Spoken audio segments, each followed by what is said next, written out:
Good morning.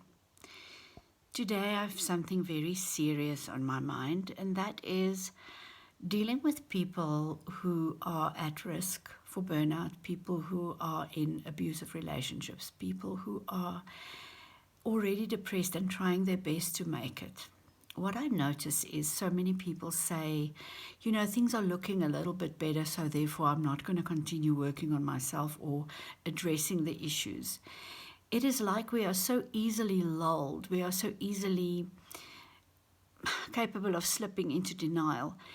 And working with people, I can tell you the following. It is really difficult for a therapist to have to dig out a person from where they're at when it is a crisis time.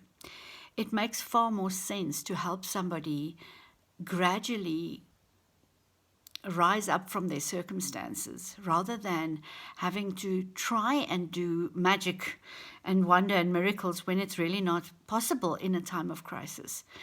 So my wish is for every person who's ever gone to a coach, a therapist, considering it, getting help, whether it's from a pastor or a minister, a friend, don't stop working on the situation when things look up or things have calmed down for a bit, because it does not solve the problem to go into denial again.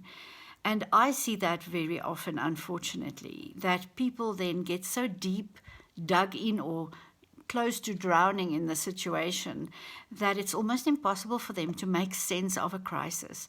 So use your logic, think about the process rather than just feeling better in the moment. Therapy and coaching is not a quick fix. It's not a Panado, and it's not a happy pill. It is something that has a process, and the process gradually grows and builds on top of whatever you've already achieved.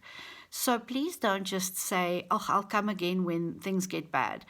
That is probably the worst and the most harmful thing that you can do for yourself.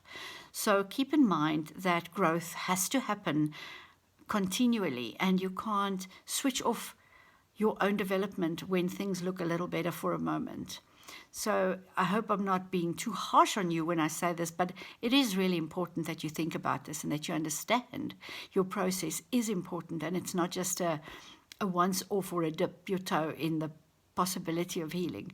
It is a process, it's a journey, and it's not in your best interest to halt it or to pause it just because you feel a sense of relief. Think about this, ponder this, make sense of this for yourself, and don't give up on yourself. Have a happy weekend.